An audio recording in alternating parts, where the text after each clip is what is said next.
டாக்காவின் muslin ஆடைகள் கிமு பொது ஆண்டுக்கு முன் 2000 ஆண்டுகள் பழமையான எகிப்திய கல்லறைகளில் உள்ள மம்மிகள் மிகச்சிறந்த தரம் வாய்ந்த இந்திய மஸ்லின் ஆடைகள் கொண்டு சுற்றப்பட்டிருந்தது கண்டுபிடிக்கப்பட்டுள்ளது.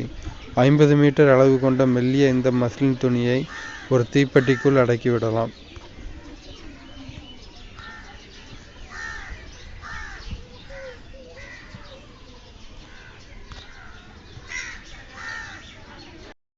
நவ்ரோஜியின் செல்வச் சுரண்டல் கோட்பாடு.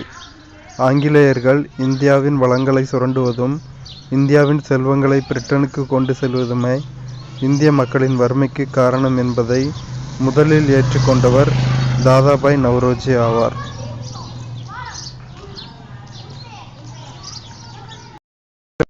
வகைப்பாடு. மூலப்பொருட்களின் அடிப்படையில் தொழில்களை வேளாண் அடிப்படையிலானவை மற்றும் கனிம அடிப்படையிலானவை என வகைப்படுத்தலாம். தொழிலகங்கள் அவைகளின் பங்களிப்பின்படி அடிப்படை தொழில்கள் மற்றும் முக்கிய தொழில்கள் எனவும் வகைப்படுத்தலாம். தொழில் உரிமத்தின் அடிப்படையில் பொதுத்துறை, தனியார் துறை மற்றும் கூட்டுறவு துறை என தொழிலகங்களை வகைப்படுத்தலாம்.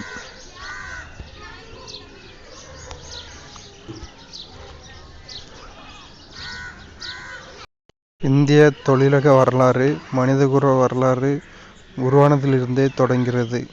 இந்திய கைவினைப் பொருட்கள் ஒரு சிறந்த வரலாற்றினை கொண்டுள்ளது.